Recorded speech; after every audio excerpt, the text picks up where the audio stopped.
BRS ప్రతిష్టాత్మకంగా నిర్వహించనున్న యువ సంగ్రామ సభకు తెలంగాణ హైకోర్టు గ్రీన్ సిగ్నల్ ఇచ్చింది. రేపు హైదరాబాద్లోని సరూర్ నగర్ ఇండోర్ స్టేడియంలో జరగనున్న ఈ సభకు షరతులతో కూడిన అనుమతి మంజూరు చేసింది. కోర్టు విధించిన నిబంధనలను ఖచ్చితంగా పాటించాలని నిర్వాహకులకు స్పష్టం చేసింది. హైకోర్టు అనుమతితో సభ నిర్వహణపై ఉన్న అనిశ్చితి తొలగిపోయింది. దీంతో పార్టీ నేతలు, కార్యకర్తలు సభ ఏర్పాట్లను వేగవంతం చేశారు. యువతను పెద్ద ఎత్తున సమీకరించేందుకు బీఆర్ఎస్ ప్రత్యేక ఏర్పాట్లు చేస్తుంది.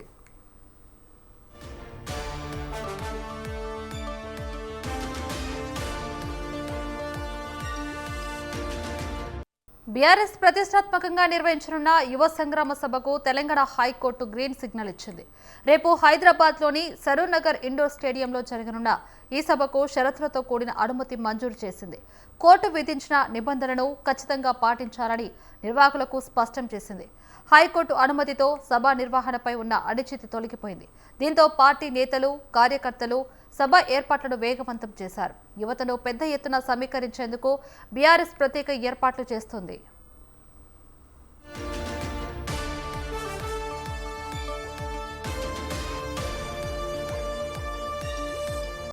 బీఆర్ఎస్ ప్రతిష్టాత్మకంగా నిర్వహించనున్న యువ సంగ్రామ సభకు తెలంగాణ హైకోర్టు గ్రీన్ సిగ్నల్ ఇచ్చింది.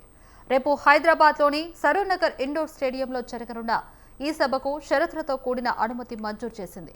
కోర్టు విధించిన నిబంధనలను ఖచ్చితంగా పాటించాలని నిర్వాహకులకు స్పష్టం చేసింది. హైకోర్టు అనుమతితో సభ నిర్వహణపై ఉన్న అనిశ్చితి తొలగిపోయింది. దీంతో పార్టీ నేతలు, కార్యకర్తలు సభ ఏర్పాట్లను వేగవంతం చేశారు. యువతను పెద్ద ఎత్తున సమీకరించేందుకు బీఆర్ఎస్ ప్రత్యేక ఏర్పాట్లు చేస్తుంది.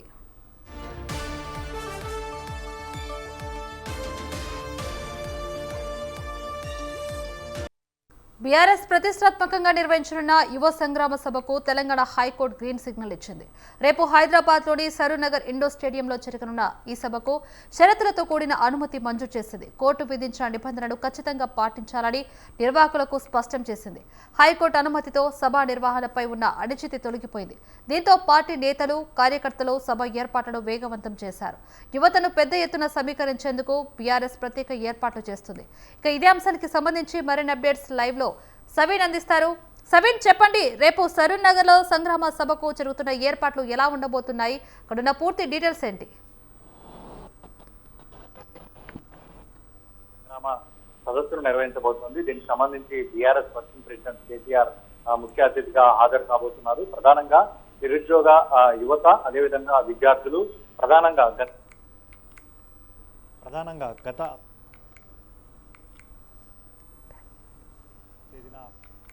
ప్రియాంక గాంధీ సరూర్ నగర్ కు తీసుకొచ్చి యూత్ డిక్లరేషన్ ను ప్రకటించింది. ఆ యూత్ డిక్లరేషన్ లో భాగంగా నిరుద్యోగ భృతి 4,000 రూపాయలు ఇస్తామని చెప్పడంతో పాటు కాంగ్రెస్ పార్టీ అధికారంలోకి వస్తే మొదటి సంవత్సరంలోనే 2 లక్షల ఉద్యోగాలు ఇస్తామంటూ కాంగ్రెస్ పార్టీ హామీ ఇచ్చింది. ప్రధానంగా అధికారంలోకి వచ్చిన తర్వాత గత బీఆర్ఎస్ ప్రభుత్వంలో నోటిఫికేషన్లు ఇచ్చినటువంటి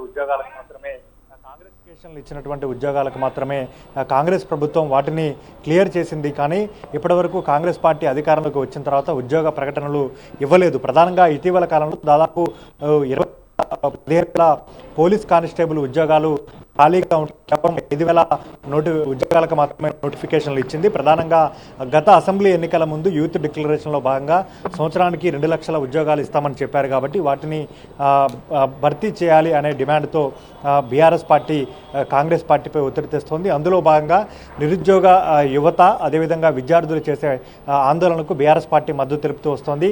అందులో భాగంగా రేపు సరూర్ నగర్ స్టేడియంలో ఎక్కడైతే కాంగ్రెస్ పార్టీ గత అసెంబ్లీ ఎన్నికల ముందు యూత్ డిక్లరేషన్లో ప్రకటించిందో దానికి కౌంటర్గా రేపు యువ సంగ్రామ సదస్సు పేరుతో బీఆర్ఎస్ పార్టీ ఈ సభను నిర్వహిస్తోంది. దీనికి సంబంధించి ఈరోజు మల్కాజ్గిరి పోలీస్ కమిషనరేట్ నుంచి పర్మిషన్ రాలేదు. కానీ దీంతో బీఆర్ఎస్ పార్టీ హైకోర్టుకు వెళ్ళింది. హైకోర్టులో లంచ్ మోషన్ పిటిషన్ దాఖలు చేసింది. ఈరోజు మధ్యాహ్నం తర్వాత ఈ పిటిషన్పై విచారణ జరిగింది. అయితే హైకోర్టు పలు షరతులతో కూడినటువంటి పర్మిషన్ బీఆర్ఎస్ పార్టీ యువ సంగ్రామ సదస్సుకు ఇచ్చింది. ప్రధానంగా బీఆర్ఎస్ పార్టీ గత అసెంబ్లీ ఎన్నికల ముందు కాంగ్రెస్ పార్టీ నిరుద్యోగ యువకులకు విద్యార్థులకు యువతకు పెద్ద ఎత్తున హామీలు ఇచ్చింది.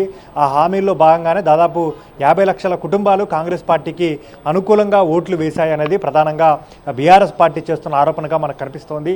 అందులో భాగంగా రేపు జరగబోయే యువ సంగ్రామ సదస్సులో గతంలో కాంగ్రెస్ పార్టీ విద్యార్థులు నిరుద్యోగులకు ఏ హామీలు ఇచ్చి విస్మరించిందో వాటిని ప్రధానంగా ప్రస్తావనకు తేబోతున్నారు. ప్రధానంగా రాబోయే పట్టభద్రుల ఎన్నికల్లో 2 పట్టభద్రుల ఎమ్మెల్సీ ఎన్నికలు జరగబోతున్నాయి.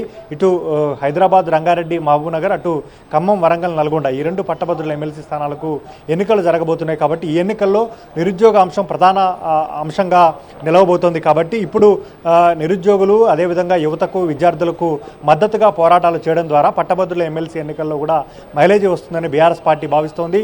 అందులో భాగంగానే సరూర్ నగర్ ఇండోర్ స్టేడియం ద్వారా యువ సంగ్రామ సదస్సు ద్వారా రాష్ట్రంలో నిరుద్యోగులకు అదేవిధంగా విద్యార్థులకు అండగా నిలవాలని బీఆర్ఎస్ పార్టీ డిసైడ్ అయినట్లుగా తెలుస్తోంది.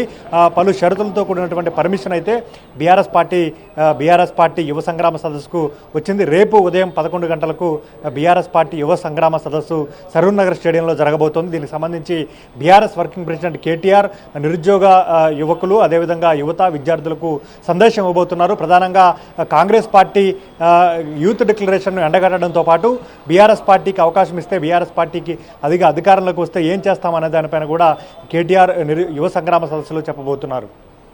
Right, thank you సవిన్.